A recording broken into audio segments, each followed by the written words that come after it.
new appointment, a new beginning 2 months into the season. That's a bit crazy. So the board said we had a very clear vision in terms of the characteristics that we wanted the next Rangers manager to have, and the board were unanimous that Felipe, how do we actually pronounce his name? I've heard about 5 different pronunciations of it already, but he was the outstanding candidate in that process. How do you feel about this new appointment? Are you optimistic? It was between him and Muscat, and to be honest, like both appointments, both managers, I think had the credentials to get the job. But I'm kind of glad that he managed to push through, because the one thing Rangers fans wanted to see after Beale was a manager, as I said the previous video, was that he had a CV, he had experience, and he had a track record of winning things. And obviously Clement won 3 league titles and a cup in Belgium before obviously going to Monaco, so we can tick that box straight off the bat. He's also coming in with this idea that he wants to play dominant football, he wants to play a certain style, and what have we been saying for the last couple of months with every performance that went by, that this Rangers team clearly had no style about it, no identity, and it was quite clear and obvious that Beale wasn't going to provide that, because he almost made it out to be like he needed his own bunch of players at the end of last season, and then we would see whatever this thing was that he was promising us, what never ever came to fruition. So I'm optimistic. Look, I want somebody in the door who does have experience, who does have a track record of winning things, who has had success in the past as a manager. Being a manager, Michael Beale never had that. He had experience of being a head coach, he had experience on the training ground, but he never had that experience of being under pressure. Like maybe a motivator, a man manager. So many different things to it. It's not just about taking the drills and the training. Looking at that whole era, you could probably say that, obviously we'll never know the ins and outs, but you could probably say that obviously there's a lack of leadership on the park, which in my opinion always stems for a lack of leadership off it. But if we're talking about in terms of Clement coming in, he seems like for his press conferences and Big Phil. Seems like I'm calling him Big Phil. Big Phil. He seems like in the press conference, the way he was talking is he's got his own standards. Like he's not coming in and saying, "Oh, here's where I think I could take this group of players." He's saying, "No, I've got my standards. I want to win. This is what I want to achieve. And if you're not going to help me achieve that, then you can fuck off." And he also made it clear that he said something in the press conference about it doesn't matter if you're 30 or 18, like if you're good enough, you'll be involved. And like you say, he's going to come in, he's going to be demanding, but also for the presser and for what I've heard and how I've heard him speak, he's came in and he says, here is how I play. I play dominant attacking style football. You'll see people rotating about, which I've criticised in the past. If he can get this team of players to do it, then the guy is clearly a miracle worker. This is because as much as I'm excited about the new manager and, you know, the potentially actually enjoying watching Rangers play again, which I've no had all season, I also do realise that he's still got the same players that Beale had. These players who have been vastly underperforming for the last number of weeks, who've looked at like cowards at times on the park, who've looked way below par in terms of quality. So the big man's got a job in his hands, like to get a tune out of Dessers, to get a tune out of Lammers, to get a tune out of the team as a cohesive unit, to get a tune out of some of these older guard that have been heavily criticised for look like they're lacking enthusiasm and leadership and all this stuff. So he's got a big job in his hands, and I say I'm optimistic, but I'm no delusional. Well, exactly, because the thing is, when he said in the press conference he wanted to play dominant offensive football, like we've heard that before. Like it was one of the first things Beale said when he came in the door, and that got him nowhere. But vastly under-delivered. Wildly under-delivered. But the thing I'm probably most intrigued with is the fact that at previous clubs he is probably went, I wouldn't say overly possession based, but for what I've researched, he's putting a main focus on being on possession, drawing teams out and hitting them on the counter, which in Europe that's probably a tactic you want to play 100% because you'll find these spaces. But it's just Scotland, the Scottish League's a different ball game, and I think the main thing that will determine whether he's a success or a failure is against the wee bread and butter teams, the teams that we should be beating. How do you unlock defences where they've got 11 men in their box, like 2 solid banks, whatever, like maybe a 5 and a 4? How do you unlock them? How do you ensure that you never run out of ideas and you keep going and going and going? Because it's not just been in the Beale period, but even before that, under Gerrard, under Gio, we could go out and we'd perform really well in Europe, and then we'd come back up the road and we'd struggle against the likes of a fucking 10-man Ross County or something like that. How does he, what I want to know is, how does he instill this ruthlessness in players? How does he instill this clinicalness in players?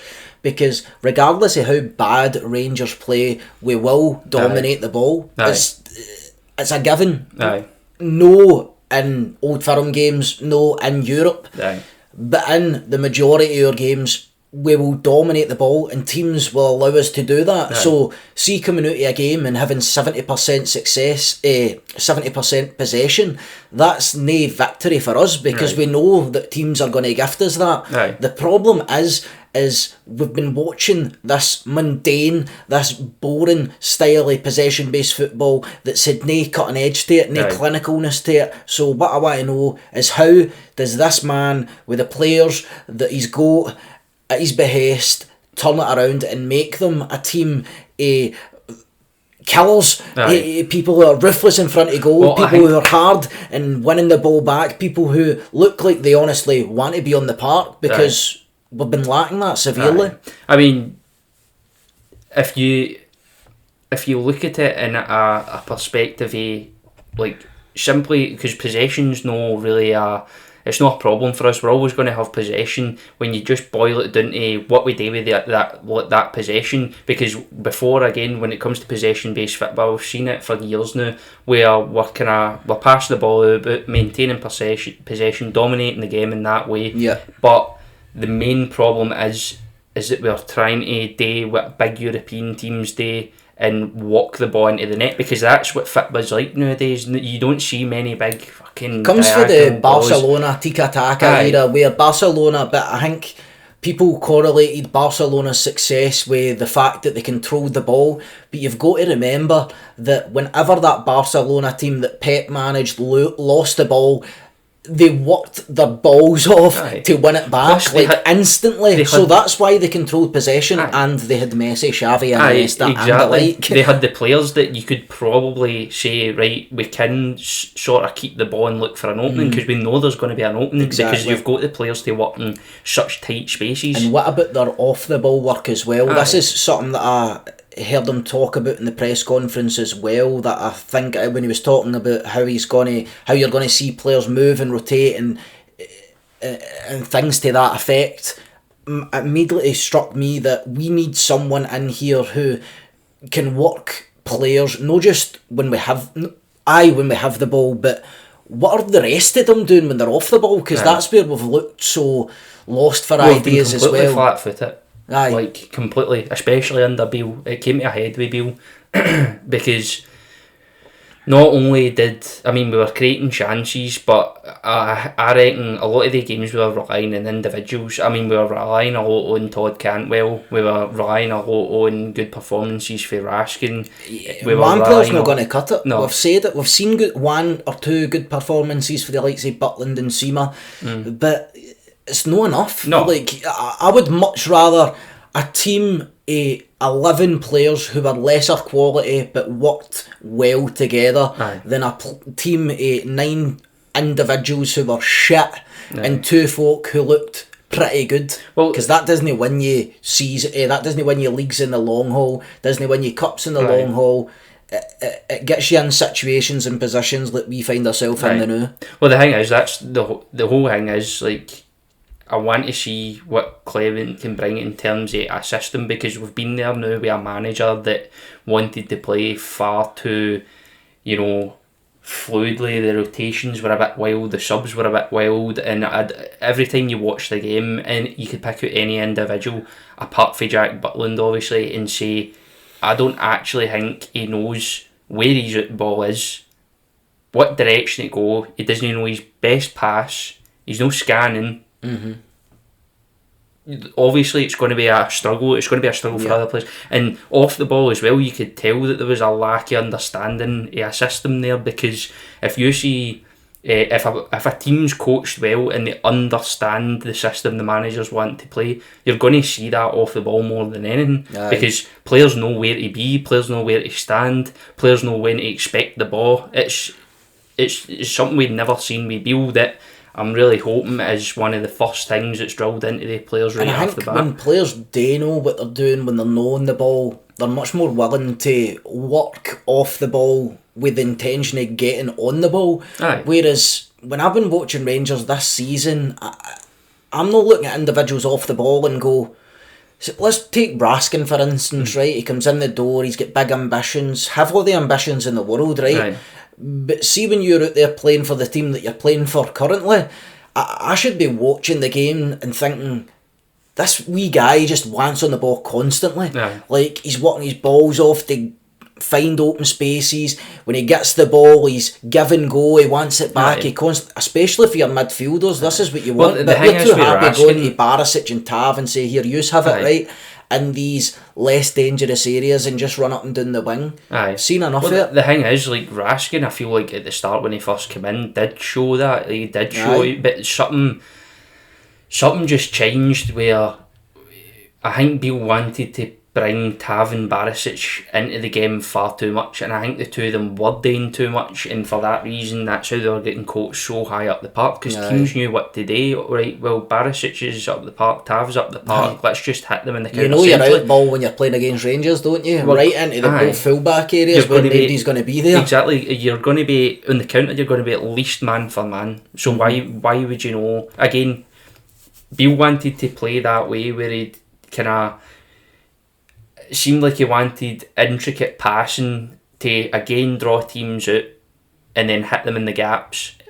But that might be what he tried to do. Everything was done at a fucking snail's pace though. You've no chance of drawing teams out when you're doing everything slow as fucking possible. Because even think about set pieces, corners, free kicks, throw-ins, like everything was laboured. We can't take a quick free kick. For the dangerous areas you've got Tav and Barisic to have a pop at goal, but there was no sort of urgency throughout the pitch. Even seen Butland in the last couple of games there, where he picks the ball up and he's almost like screaming at the players to make a move.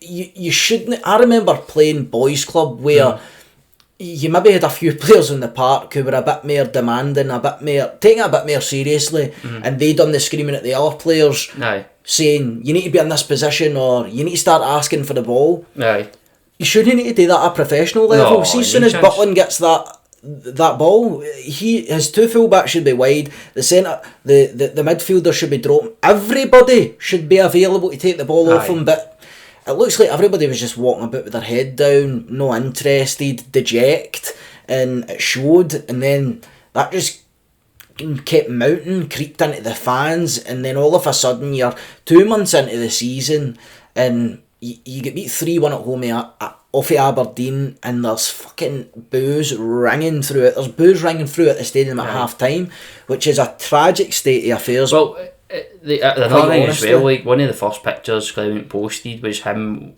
watching the games, and I could just imagine being on that fucking flight. I've got a conspiracy theory about that. Front of the plane, conspiracy theory, mate. Fucking boo.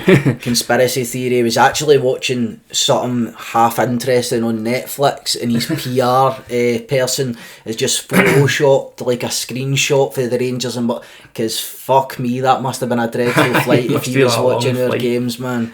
Wow. Don't get me wrong, I can never sleep on a flight, so could be a shout for my next flight. Put the reruns of the fucking Rangers Motherwell Rangers Aberdeen game on in it, and I'll be fucking sleeping before I know it. Right, anyway, so Heart and Hand podcast, initial thoughts after the presser. He certainly has presence, very intense, very direct. Here, that's just the man. I hope his fitness style is the same. Aye. Some flashes of humour, but all business. Didn't waffle. This seems to be a big thing that the fans are expecting. They're expecting the manager, the players to do their talking on the park. They've had enough of this. We'll promise you this. We'll promise you the fucking sun. We'll promise you X style of football. He's not promising us that style of football. He says this is how I play. This is how I want to play. I'm not going to come here and then all of a sudden bring you this flamboyant. He's like, no, this is where I played at every club. Played in relegations battles the same way. Played at Monaco the same way. Genk the same way, or wherever he was in Belgium. And fair enough, he needs to be confident enough to stick to the style of football that he knows, because that's what will drive his success here. Aye, I mean, obviously, as I said, like, having that philosophy with a couple of tweaks, because obviously the kind of, as a Rangers manager, it's one of the clubs where you come in and you'll probably no face such a wide array of opponents in different styles of playing. I know, see if you're at a top club, and especially Europe as well, a lot of the teams that you come up against, like probably 90% of them are going to have a go at you. You know what I mean? Whereas at Rangers, you can go for, in the space of a week, you can go for playing a team that's just basically sitting in the goal line against you to playing a team that's got to go all out attack. This is a big problem that I've known we've had for a while. Like, the manager needs to be flexible in his application of tactics and strategy going into games, because like you say, you're going to have honestly like two completely different games of football. I know obviously it's two different, but no, it's radically different how you play teams in Europe versus how you play teams in the SPFL. It's a difficult thing to do, because, and that's where I think Beale overthought it, because he took every game, it seemed like he took every game as an individual game, and he coached the players how to play in that game. I don't think it seemed, with the way the team played, it seemed like instead of coaching it an overall system and tweaking it for different teams, he decided to, like, as we've said before, a team come up against us, right, they're going to do X, Y, Z, they're going to try X, Y, Z, here's how we counter that, instead of saying, coming out and going, right, we know the way we play, we know what to do, but we'll tweak it a wee bit for X opponent or Y opponent, and then like that, I think that's the way you end up getting players to fully understand the philosophy and fully understand the system. It's the only way that players are going to learn. It just seemed like before, players were completely lost because we played a different tactic, we played a different formation, sometimes played a different starting 11 and sometimes maybe two or three formations within the one game. You can't. Mate, I still don't know what Beale was trying to do with this mob, to be honest. It was wild. So I'm hoping, echoing a bit what Bisgrove said at the press conference, continuity, some sort of consistency on the park, off the park. We need that style. It needs to work. It needs to work quick. You hear the journalists at the press are constantly asking him, basically trying to get him to slip up and say, oh look, I'm not going to deliver results instantly, it's going to be a work in progress, basically trying to get him to say, we need to write this season off because we're 7 points ahead. No, like, you're in the door, it's time to go again. We said at the start of the season with Beale, like, there's no fucking around now. You've got the job, you need to deliver on the sort of performances that you want, but you also need to deliver the results imminently, or we're fucked, because we're already 7 points behind. It's going to be I think there's going to be a period of time with this new manager, and the reason I think January is going to be one of the biggest Januaries we've had in a long time is because I think with this new, if Clement follows through in what he's saying and that's exactly what he applies, then I know for a fact there's going to be clashes with him and certain ones in the dressing room, because, I mean, I'll take you to, for example, the Mourinho Dele Alli situation. Obviously, there's players in that squad, again, obviously they're not going to be, well, they may be lazy bastards, but you don't know. But I'm saying he'll come in, and when you've got a manager that's got an overall identity, knows how he wants to play, he's going to come in and try and chip away at the squad and get rid of all the folk that he considers deadwood. In this case, if he's coming out and saying, you know, I want to win things, I want to win every single game, the players that can't handle that pressure have got to be shown the door. It's as simple as that. And I know for a fact that January window is going to tell us a lot about the squad that was there. Tell us a lot about the squad, about the manager, about the board, about how he's got to be backed, about how much trust they're going to have in the players that he brings in, but also hopefully by then we're going to have a director of football in as well to help make the decisions, to bring in the right people to make sure that the recruitment's right, because let's be honest, it's been absolutely fucking tragic for a number of years now. We bring in players, you like say Kents and Morelos's, who, I mean, look at Morelos, look at that season in Europe where he was scoring for fun, you know what I mean, and he looked brilliant. Let him go for free. Kent, let him go for free.